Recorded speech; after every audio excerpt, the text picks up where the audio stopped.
Está começando mais um podcast aqui na Super ITV, da Super I Telecom. E aqui comigo, Toninho Coelho, hoje aqui um convidado ilustre, né, Toninho? José Altino Machado, tudo bem, José Altino?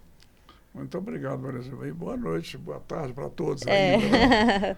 Pois é. É um prazer em tê-lo conosco, Zé Altino. Zé Altino. Eu tenho prazer de voltar a falar contigo. A Você gente- não me esquecendo, vai na Eu e o vida aí. Toninho, a gente estava conversando e falou assim, gente, Zé Altino, é tanta coisa, é um acervo histórico aqui na cidade, tanta coisa, aviador, né? Tipo assim, já foi vereador, garimpeiro, jornalista, escritor, tanta coisa que você fez ao longo dessa vida, sabe de tanta coisa da cidade, já passou por tantos momentos na cidade, acompanhou o meio político aí também, né?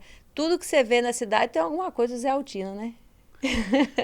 Mas a minha melhor qualidade, a gente até fala assim, que eu sou muito inteligente. Sou nada, eu sou burro para danar. Eu sou muito observador das coisas e sou muito curioso.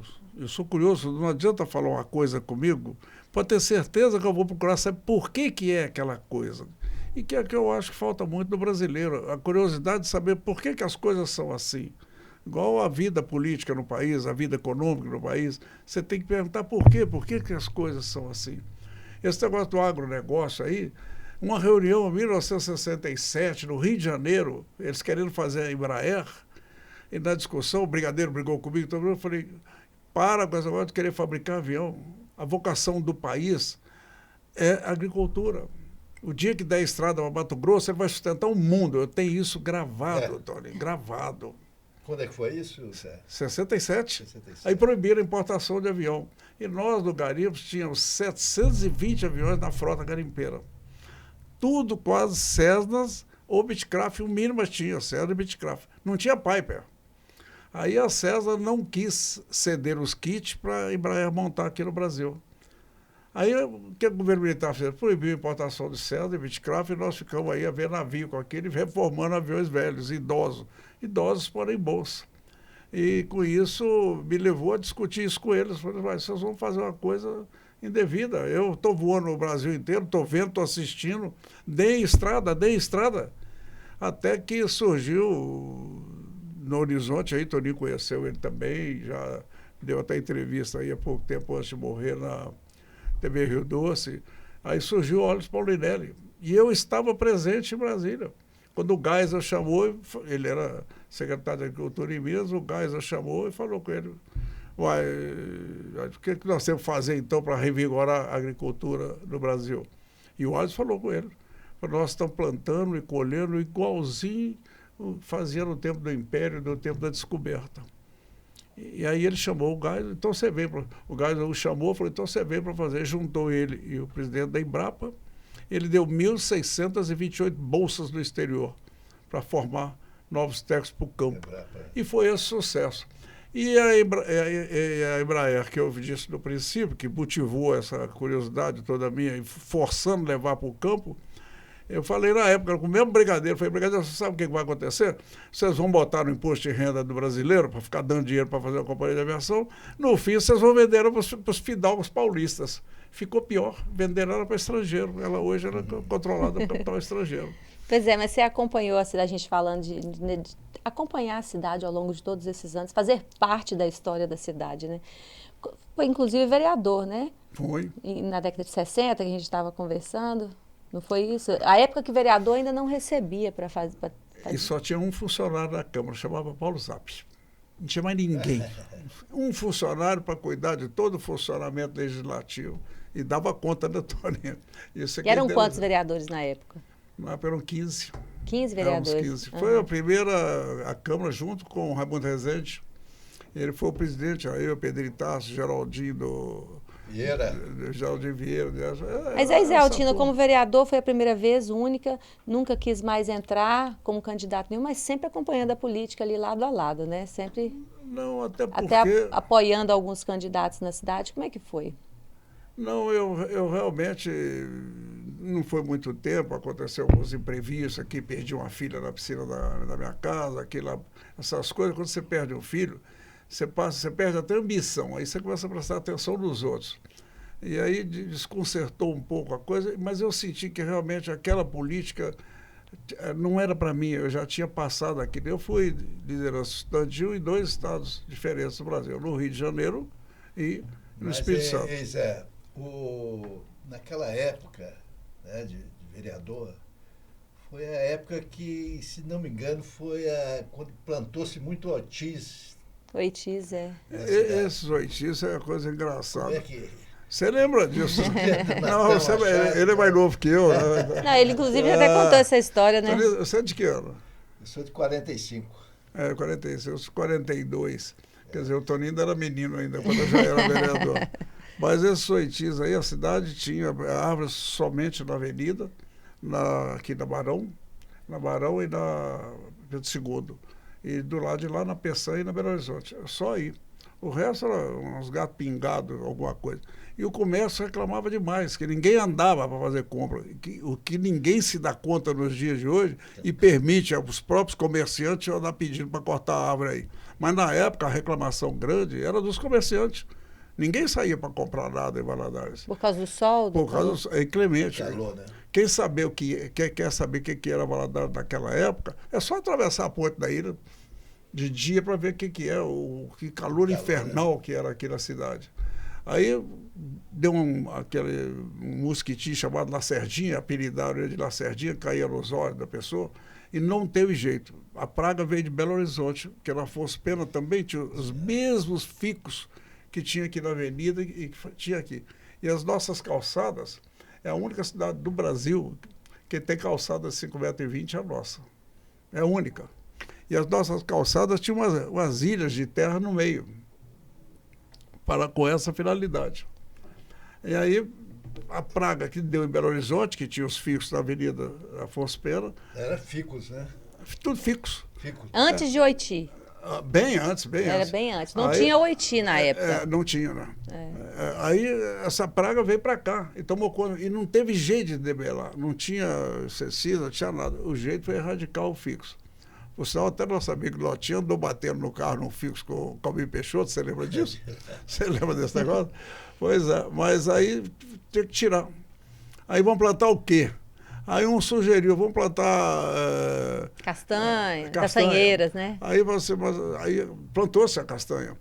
Só que a castanha dá uma folha muito grande. E, lamentavelmente, até os dias de hoje... Quer dizer, a rede fluvial de Valadares, não vamos confundir a rede fluvial com a rede sanitária. A rede sanitária é uma coisa, a fluvial é outra. A rede fluvial de Valadares era só de 60 de diâmetro, que era para a cidade pequena, a cidade de 40 mil habitantes, 40 e poucos mil habitantes. E as folhas de castanha entupiam a rede. Então, não dá certo. E quando dava castanha também, menino que dava castanha, é um crescimento rápido e dá fruto precoce. Uhum. E menino ficava jogando pedra para tirar a castanha e cair na cabeça dos outros. A mesma confusão que deu com o Oiti depois. Mas aí não deu certo. E não dava sombra. Aí todo mundo reclamando. Por acaso, eu já tinha avião, fui a Cornélio Procópio. Nem lembro o que eu fui fazer lá. Estava tendo uma corrida de gente lá para o Paraná, porque o governo estava distribuindo terra. Eu fui a Cornélio Procópio, eu e a Laura Gonçalves, um amigo, piloto também lá de Teoflotone. Aí chegamos em Cornélio, vimos que tinha que ver, aquela coisa toda, o pessoal que estava lá, não tinha gasolina de avião. Então vamos lá em Londrina, abastecer o avião. Quando eu cheguei em Londrina, eu vi uma das maravilhas da natureza, que eu estava no inverno, e eu não sei se você sabe que... Você sabe por que o IP tem tantas cores diferentes? Eu também não sei, não. Você não conhece, não? Eu vou falar, só fazer uma pausa aqui para falar, porque a história é bonita. Diz que quando Deus criou a natureza, ele de repente se deu conta, estavam todos reunidos lá na inauguração daquilo tudo que ele construiu, aí ele se deu conta que todo mundo florescia na primavera. Aí ele falou, eu preciso de um elemento da natureza que floresça também no inverno. Ficou todo mundo calado. Aí estava lá no fundinho, levantou o dedinho e falou, eu, Criador, vou florescer no inverno. E por isso Deus concedeu ele a faculdade de ter 9 cores diferentes. Falou, você vai ter 9 cores diferentes. E aí, voltando à história, quando eu cheguei a Londrina, eu assisti um espetáculo de cores lá embaixo. Tinha um quarteirão de IP azul, tinha um quarteirão de IP vermelho, tinha outro escarlate, tinha outro amarelo. O amarelo, então, ficou maravilhoso. Vou em Belo Horizonte na época do inverno, você vai ver. Você olha, Belo Horizonte tem. Os IPs também não é igual lá em Londrina. Eu vi uma maravilha. Quaresmeira também, tem muita coisa. Aí eu tenho a vermelha. Aí eu falei, uai, virei para a UPA, não vamos abastecer, vamos dormir, que eu quero conhecer isso. Eu era vereador aqui, eu quero conhecer isso. Aqui, que é isso? Isso está bonito demais. Aí fomos dormir, no dia seguinte cedo eu fui na prefeitura, falei, vou lá conversar com o prefeito, como é que ele fez isso aqui? E como é que eu tiro muda para levar qualquer coisa e tal. Aí o prefeito até entusiasmado, menino, você já é vereador? Tinha 21 anos, você já é vereador? Sou. Você está muito entusiasmado e longe da terra, porque naquela época não tinha asfalto, não tinha nada, né? Nossa. Você está muito longe, o que você quer? Eu falei, não, meu filho, esse negócio, como é que você fez esse troço aí? Não, aí não foi eu que fiz, foi o fulano que fez aquilo, eu fiz aquilo. Eu fiz o branco, porque tem o IP branco também, né? Eu fiz o branco, eu fiz o... Aí falou, menino, entra no meu carro aqui que eu vou te levar para ver. Manilza, lá na praça olhando aquelas coisas, eu perguntei a ele uma coisa, ele entendeu outra e me respondeu outra. Eu perguntei assim, prefeito, quanto tempo isso leva para ficar assim? Eu estava me referindo à florada, eu não estava me referindo ao tamanho da árvore. E ele me respondeu se referindo ao tamanho da árvore. Falei, não, isso aí leva uns 40 anos. Você desanimou. Desanimou no troço. Eu virei para ele e falei, não, mas aí não, esse povo lá de Valadares vai me bater, o comércio está lá no sol lá e não, aí não dá não, prefeito. Aí ele virou para mim e falou assim, Altino, tem aqui na frente, perto de Apucarana, um horto florestal que tem quase tudo. E tem o Oiti. O Oiti é da Mata Atlântica, com certeza vai dar bem lá em Valadares. Eles têm um outro formidável. E pai, na época, era diretor da Bel Mineira e procurador da Duquesa do Luxemburgo, que era dona dos terrenos todos em Valadares. Eu antes, lá, já liguei para pai e falei, pai, será que a Duquesa dá um pedaço de terra para nós fazer um horto em Valadares? Ele falou, não vai pedir nada para a Duquesa, não, porque eu não quero. Aí está usando de mim. Eu falei, tá bom, pai, deixa, eu chego aí, eu resolvo. Aí, o que nós fizemos? Começamos, fomos a Apucarana. Paramos, não era nem Apucarana, era no meio do caminho. Aí eu conheci o Oiti, ele falou, esse aqui cresce rápido, assim, assim, assim, assim, assim. Tem que manter ele baixo, podado, assim, para ele não dar fruto. Para a raiz de uma árvore, ela cresce o tamanho da copa. A área que ela percorre é o mesmo tamanho da copa, para manter o equilíbrio da árvore verticalizado. Ele explicou isso tudo, tomou uma aula de árvore, né? Ele falou, então você tem que manter assim bem aparado? Ah, não, tudo bem, então. Aí comprei dele 380 músicas, eu estava no avião pequeno para trazer. E falei, olha, o senhor tem mais? Ele falou, não, isso aí eu faço aí umas 15, 20 mil mudas para você. Eu falei, não, tanto assim não. Acabou fechando em 14 mil. Aí eu venho de lá, já trouxe as mudas, cheguei aqui, só que eu passei por Belo Horizonte, já parei na Belgo, conversei com o Dr. Heine, que era o presidente da Belgo, e falei, pede a Duquesa para um pedaço de terra para fazer o horto, que é em frente ao água mineral. Onde era o horto florestal? Em frente ali, o posto da água mineral. Que depois quis fazer cemitério e a água ficou rasa, os defuntos estavam boiando lá. Mas ali ficou o horto, e ali então eu botei as mudas. Aí fui pedir pai para me emprestar o caminhão da prefeitura, uma velharia danada. Falei, pai, não tem caminhão para buscar isso não, e pagar esse frete aí, de chão, tá doido? Só a Ribaía que estava já com os trechos grandes asfaltados, o resto tudo era chão lá para o Paraná. E ele tinha um caminhão Mercedes novinho que tinha comprado no Zinha Bibi aqui, aqueles caras chatos. Aí ele falou, não, falei, pai, empresta o caminhão, eu vou lá buscar as mudas, eu não vou pagar frete não, pai, a Câmara não paga, ninguém paga esse negócio todo. E o prefeito Joaquim Pedro Azevedo falou que o dinheiro ele não dá.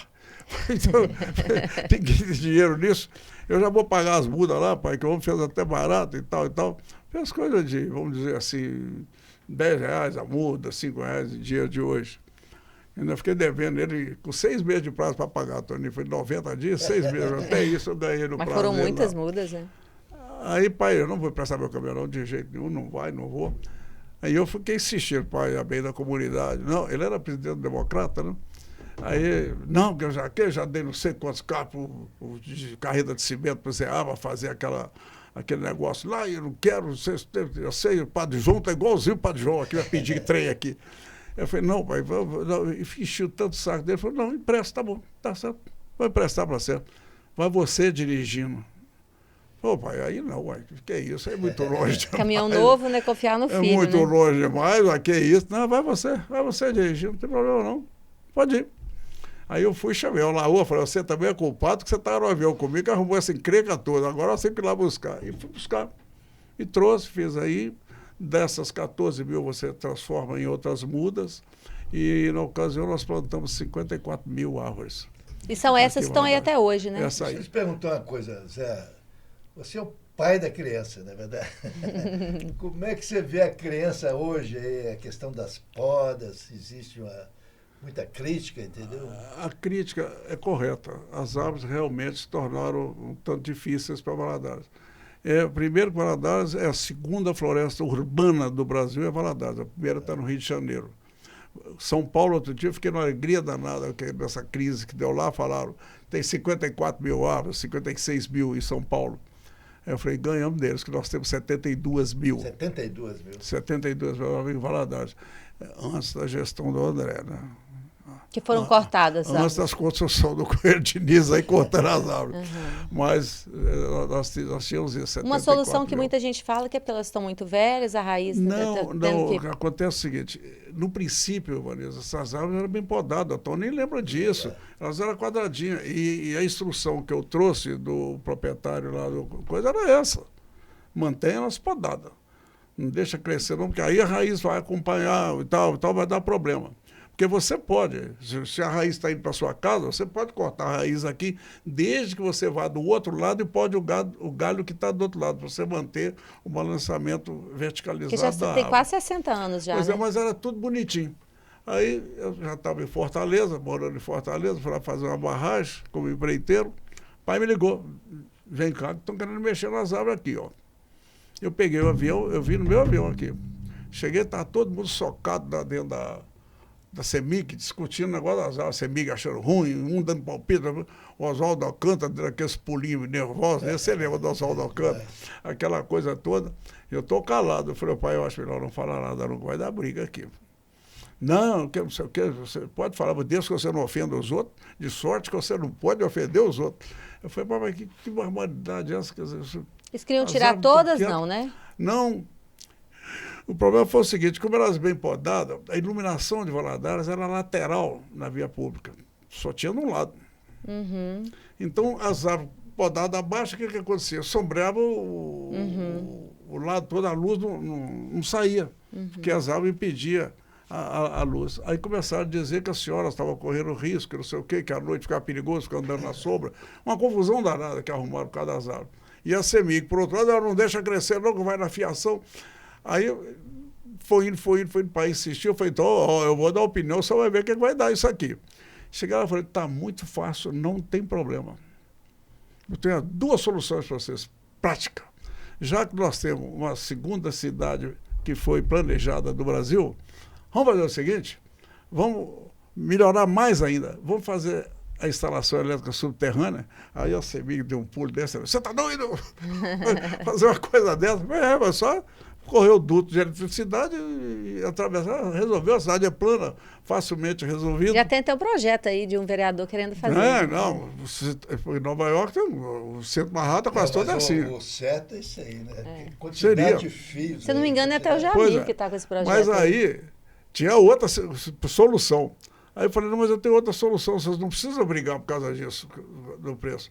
Vamos fazer o seguinte, leva a iluminação da rua pública para o centro da rua, coloca um poste do outro lado, atravessa o cabo, pronto, iluminação no centro, entra por baixo das árvores. Não precisa mexer com as coitadas das árvores.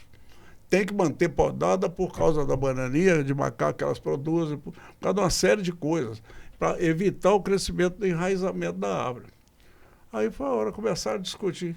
Quem paga? Estão discutindo até hoje. Até hoje não resolveu o problema das árvores. Zé, você tem uma experiência política muito grande. Você começou cedo na política como vereador, né? 21 anos, né? Bastante novo. E foi candidato ao Senado em Roraima, né? Eu fui candidato... Eu nunca quis ser político mesmo, né? Tanto que eu deixei de ser vereador aqui. Eu fui candidato ao Senado, que o Collor aparece lá com o negócio de fechar, paralisar. Tal. Eu fui candidato na sacanagem. Meus irmãos foram para lá para ajudar na política. Aquilo virou uma putaria de todo tamanho. Mas a ideia é que eu tivesse tempo de televisão e tudo para combater a coisa e ganhar um certo poder, para ganhar um prazo para discutir o projeto da coisa. Né? Inclusive, o João Lira esteve lá também sendo candidato. Eu trabalhei para não eleger o João Lira, que era o sogro do Pedro Collor. E o Collor foi lá, na hora que ele chegou, estendeu a mão, eu recuei, não dei a mão, porque eu sabia que ele ia aprontar. Ele vai aprontar. E a área já estava toda acertadinha com o Sarney, que já tinha decretado as reservas nossas, reservas garimpeiras, reserva indígena, que não tem sentido. Lá onde nós estávamos não tinha índio Yanomami nenhum. Isso aí é a maior mentira nacional, é a presença daqueles índios. Aqueles índios vão atrás dos garimpeiros onde eles estiverem. E os índios gordos que você vê, que é aqueles do Palimium, que vivem brigando com a subida dos garimpeiros, foram criados pelos padres da Consolata, nem Yanomami são Mayongong, de origem caribe, do Caribe, nem Yanomami, mas fala como se fosse Yanomami, porque Yanomami está dando dinheiro para desgraçar. Eles arrecadam uma quantidade de dinheiro em nome daqueles índios de Yanomami, uma coisa absurda. Aí eu falei, eu vou candidatar a senador porque eu tenho tempo de televisão. Roraima tinha 8 municípios, eu só fui em 5. Nem fomos. Falei, não, eu não quero sair da minha vida. Eu gosto muito da minha vida. E eu achava que... Eu gosto mesmo. A vaidade é a vida que eu tive. Eu fiz troços inacreditáveis. Quer dizer, eu conheço todas as fronteiras do meu país. Todas. Só com a Veja, uma vez eu fiz o Arco Norte todinho. São 7.200 quilômetros. Quer dizer, eu gosto do que eu vivi. Eu não... Não se arrepende de não ter sido um político, né? Não, eu nunca tive vaidade pelo que eu tinha, pelo que eu tenho. Nunca tive. Mas do que eu vivi... Você gosta de política? De estar perto, eu né? gosto. De mas estar perto. Mas eu gosto da política, não é essa política eleitoral, não, porque no Brasil, lamentavelmente, a nossa latinidade brasileira faz com que o brasileiro vote no simpático, em detrimento da qualidade. E você nunca viu vigarista antipático, já? Então você já viu. Nós estamos num período pré-eleitoral, né? Vamos falar de política em Valadares, né? Como é que você está vendo aí o cenário político hoje? Porque agora, fulano de tal vai ser candidato, fulano de tal não... Porque Zé Altino já há uns meses atrás já falava aí que o melhor candidato para Valadares era Renato Fraga. Renato Fraga. Ele falava que era... Tanto assim que... Você está militando em que partido hoje? Hoje eu estou no PDS. No PDS. PSD. Lá junto com o pessoal aí do Pastor, o pessoal. Flamarion. O que eu te falei na reunião, eu voltei para o PSD, né? Porque eu fui eleito pelo PSD do meu pai, né? Então eu voltei para cima. Raimundo Vegarinho. Mas eu voltei de carta marcada, mesmo indico mesmo, porque se o candidato não for o Renato, eu vou ser candidato ali. Eu vou ser candidato, porque o que está acontecendo conosco, Tony? E você prova disso, você já esteve em Brasília, você também retornou, você também achou que não era a sua praia. E você viu que, quando você foi candidato, você sentiu na pele esse problema do brasileiro nivelar por baixo e não votar na qualidade e na necessidade que a sociedade tem. Eu agora, na reunião lá, até contei até a passagem minha lá em Portugal, voltando lá de Paris, o avião da Varig pousou lá em Lisboa com escala, chegou em Guiçu. Ele enguiçou lá e não tem nada para fazer, vou ficar 2 dias aqui. Aí eu liguei de volta para o sindicato e falei, eu estou aqui, vou ficar aqui, qualquer coisa. Aí eles mandaram o sindicato lá de Portugal me receber lá. Aí nós conversando numa mesa lá, falou, Zé Altino, amanhã cedo lá em Coimbra, tem uma portuguesa que estava no Brasil lá, casada até com um geólogo brasileiro lá do CETEM no Rio de Janeiro, ficou 2 anos para fazer uma tese sobre o brasileiro.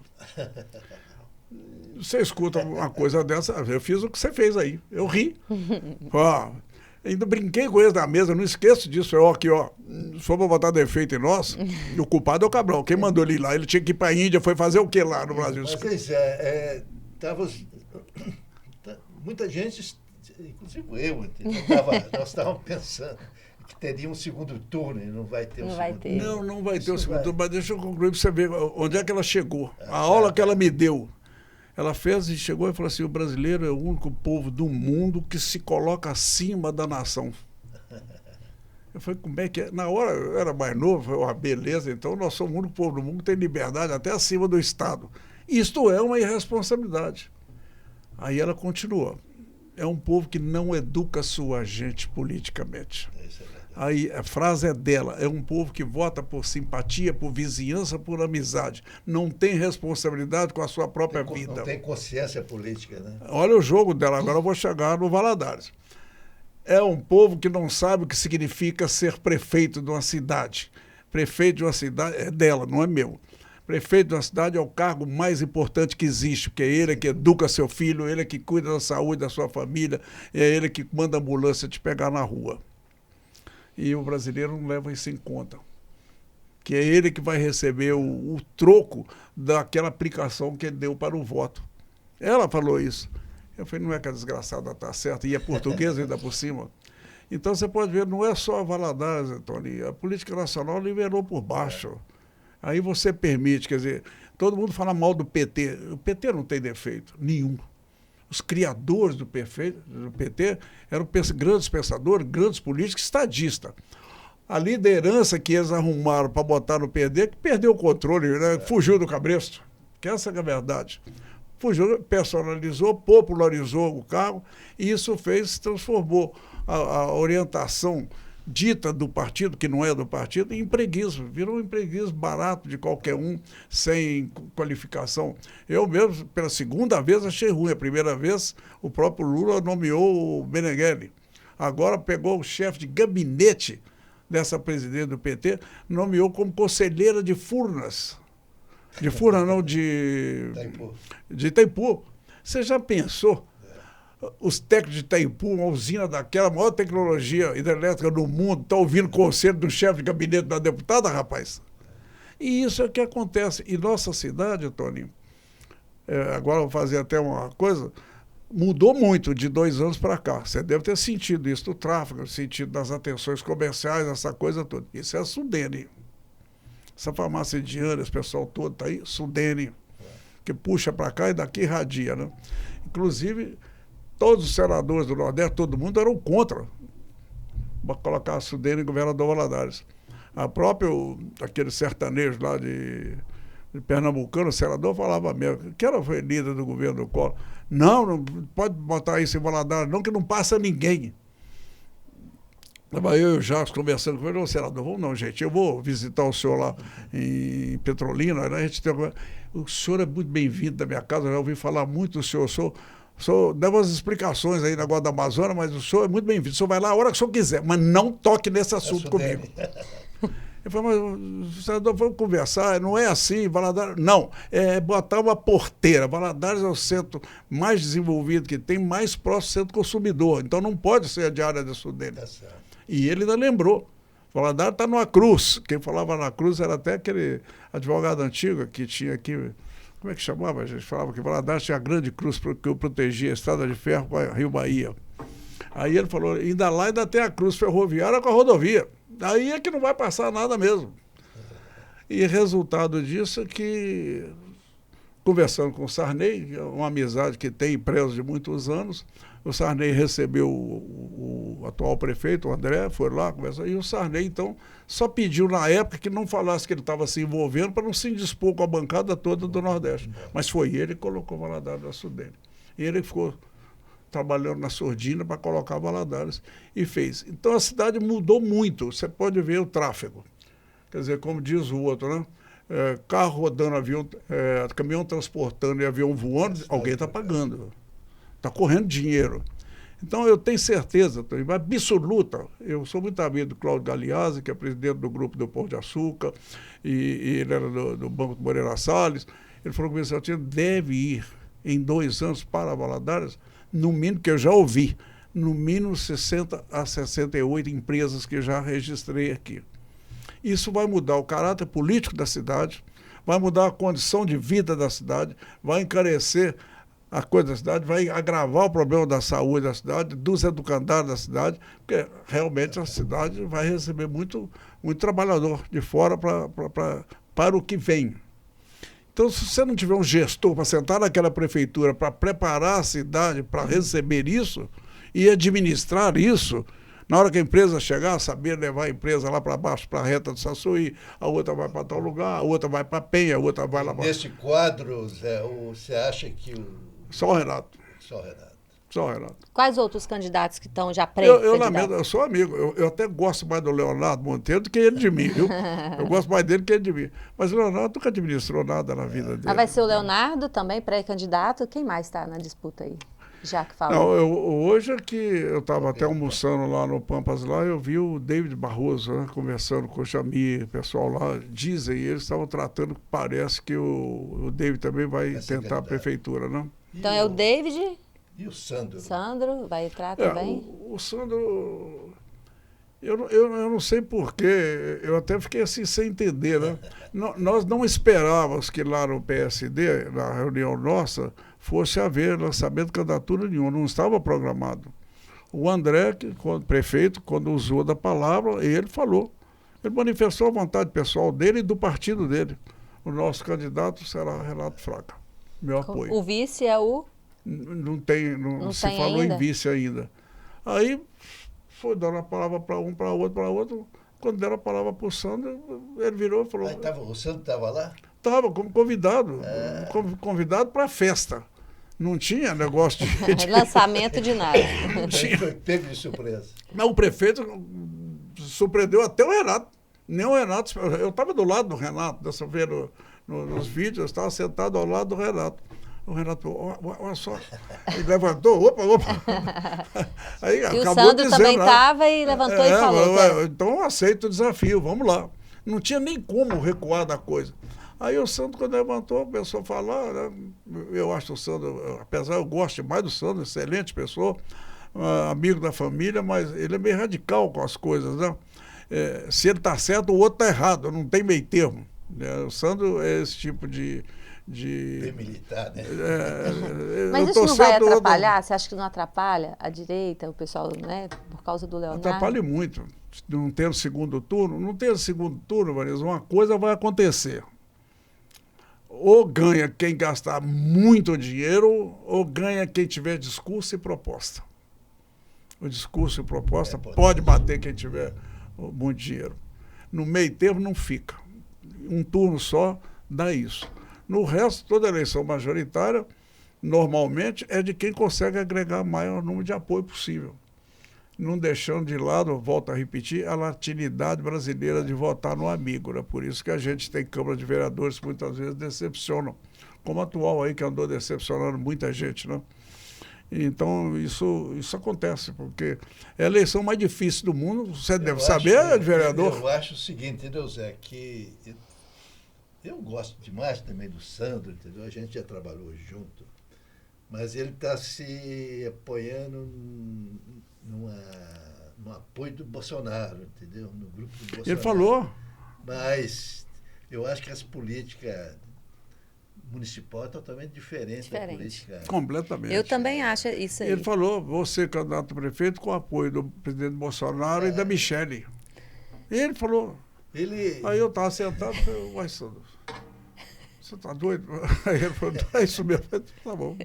Mas eu acho que ele vai ter uma surpresa meio ruim. É ruim, eu né? Eu acho que ele devia ter deixado mais para frente, para fazer uma manifestação, né? Assim, né? Mas eu sei quem colocou isso na cabeça dele e lamento muito. Nós não tivemos... O pai sempre se envolveu em política aqui, mas assim... Essa política de bastidores, como seu pai também, como muita gente, né? Na época queria quebrar aquela continuidade albergariana da cidade, aí entrou Hermílio, depois Ladislau, e foi indo. Mas a família mesmo nunca se envolveu em política como as demais. Como eu acho que os Diniz não deviam ter se envolvido em política. Eu aplaudi, eu não sei se você se recorda, que eles tinham a televisão, aquele canal de televisão, você lembra disso? Que eles passavam até a coisa do Carlinhos da Zuzinha, aquela coisa, a televisão era deles, dos Diniz. Aí eles venderam a televisão, e eu lembro da declaração dele, eu não sei onde é que nós estávamos, porque eu escutei eles falando. Nosso negócio é vender feijão e arroz, não é ter televisão. Então, eu acho que eles também não deviam ter mexido política. Isso trouxe discórdia para a família deles, de uma forma pública. Isso trouxe um comportamento que não é normal deles, não é normal da família deles, que são todos muito educados. Alguns excessos humanos eles cometem, mas não são educados. Aí, de repente, você vê gravações assim, agressivas, de uma forma agressiva, que eles nunca foram agressivos e politicamente se tornaram agressivos. E estão com discordância dentro de casa, dentro da família. E eu, pela primeira vez, descendo lá do Hospital Samaritano, a senhora falou, vamos parar aqui no Big Mais. Aí eu parei no Big Mais, eu fiquei encantado com o que eu vi ali. Eu nem sabia que o Big Mais operava dessa maneira, né? Então eu até brinquei, até com o Ercílio, cuidado com essa política aí, que o Big Mais vem atrás. Mas quem colocou isso na cabeça do Sandro, teve uma discussão aí ontem, danada, braba aí de manhã, porque os Diniz, o Alex e o André não aceitam o Renato, queriam que fosse o Enes, aí o Enes recuou, aí agora eles chamaram o Sandro e querem dar apoio para o Sandro ser o candidato. Aí trouxeram o Mourão para aquele negócio, porque o Mourão ia ser vice, que o Mourão tinha aceitado. Aí parece que o plano não deu muito certo. E então, a posição do Euclides Petzing? A discussão foi com o Euclides ontem. Ah, foi? Foi com o Euclides. Porque o Euclides quer manter a linha do partido, né? que a linha do partido é para ir com o Renato. E a imposição do Alex e do André é pessoal, é coisa pessoal. Não está atento à política. Que o sonho do Alex, o que é? Se transformar em senador.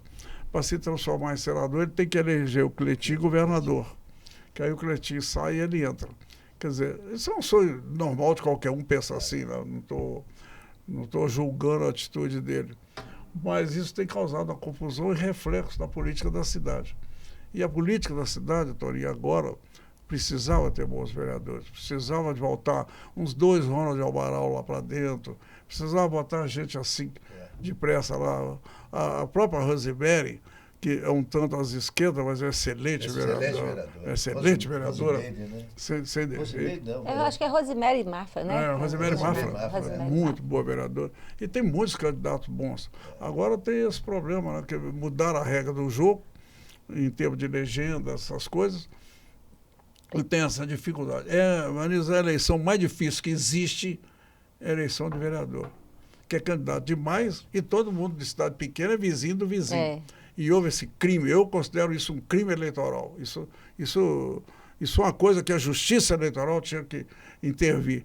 É que hoje existe uma instabilidade jurídica no país que permite essas coisas. Isso não era para acontecer.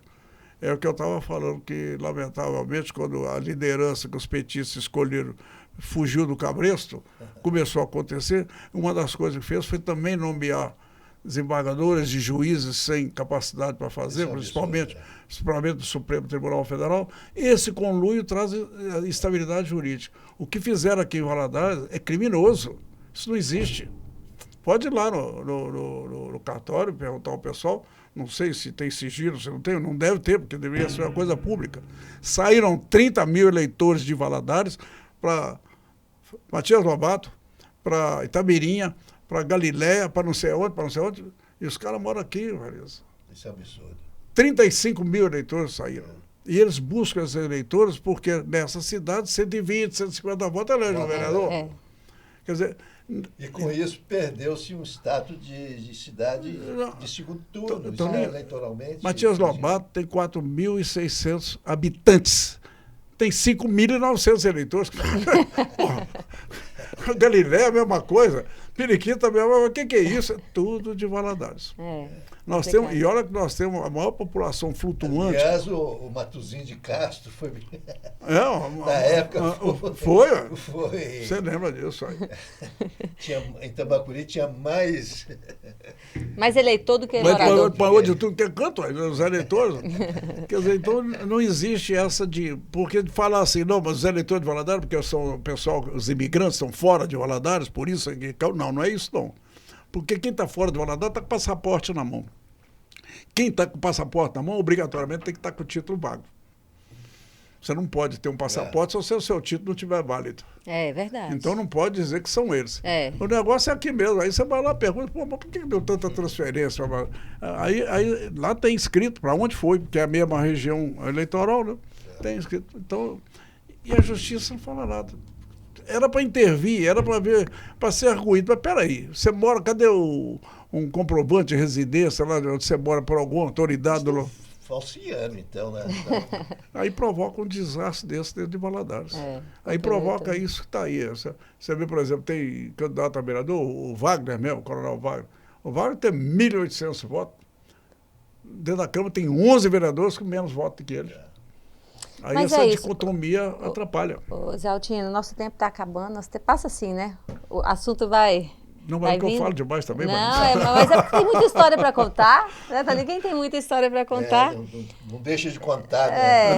E tem muita gente que não conhece as histórias. Não, mas você viu um dia entrevistar eles, para ele te contar a passagem dele para Brasília. Ele fez sucesso em Brasília na Tem muita ocasião. história também, né? Nossa Senhora, ele candidatou, inclusive a deputada aqui, com todas as razões, e eu falei com ele na época, não esqueço disso, Tony, esses eleitores nossos não votam em qualidade, você é qualidade, não é simpatia. E aí e deu isso, mas ele foi bem votado para dar lá. Muito bem votado. Pois é, mas a gente vai acompanhando aí o cenário político, vamos ver como é que vai ficar. E aí, mais para frente, né, Toninho? Vamos convidar o Zé Altino de novo para vir aqui, para a gente estar conversando sobre o que está acontecendo. Pelo sucesso ou pelo desastre, né?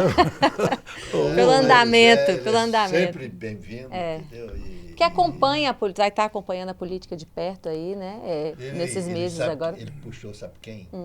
A mãe dele.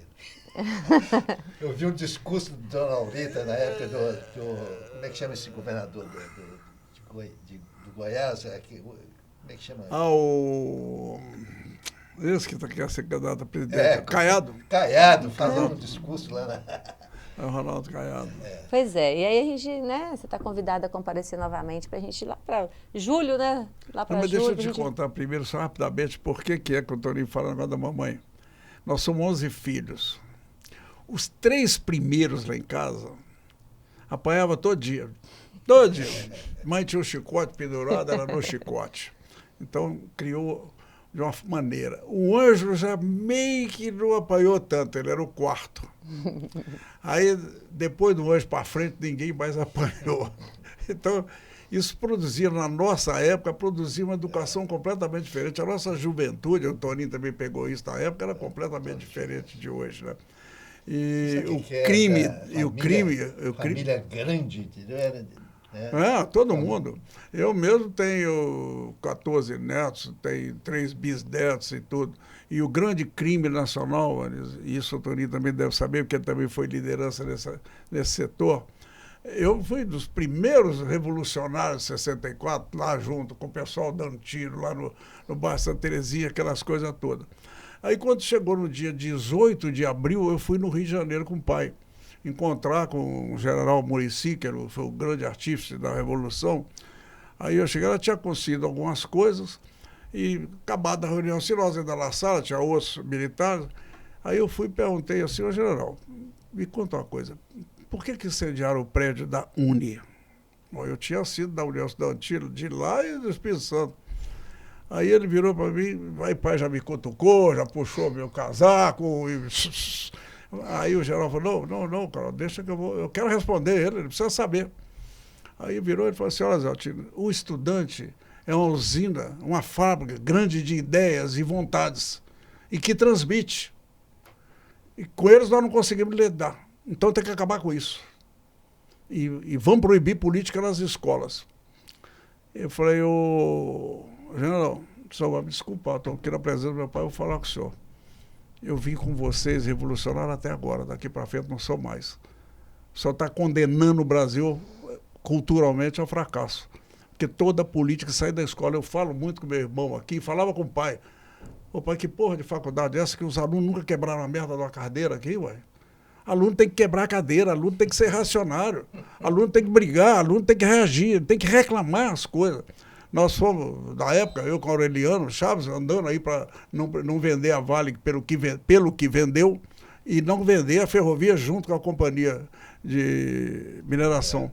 Chama, reunimos todo mundo aí no salão da faculdade, aí no auditório, 1.000 e tantos alunos. A pergunta que nós mais ouvimos aí, Alexandre, o que é que nós podemos fazer? Pô, vocês ainda perguntam o que pode fazer? Existe um vazio, você já deve ter notado, no nosso tempo estudante, aumentaram os ônibus lá em Vitória, sem ouvir os estudantes, nós achando ruim. Você lembra disso, a velha Operação K?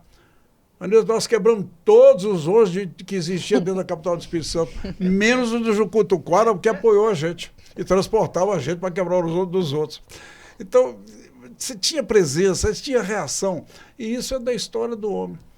E isso nós produzimos aí, esse vazio político. Você pega São Paulo, por exemplo, Paulo Maluf e aquele governador que morreu, e o vice de hoje, o Mário Covas, eles eram líderes estudantis, um da corrente ou da outra. E todo o Brasil sempre foi assim.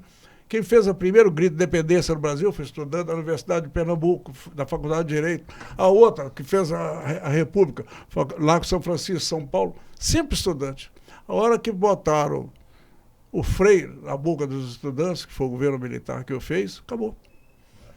Aí pergunta assim, como é que se explica que o cavalo subiu no telhado?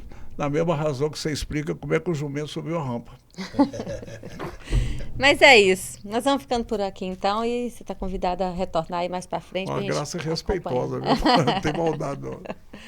Mas é isso, né, Toninho? É um prazer, Zé, sempre tê-lo conosco.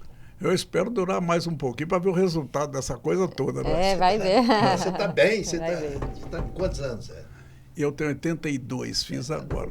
Eu e o Robertinho estamos correndo, eu já falei com ele, ele é 6 meses mais velho que eu. Roberto Costa.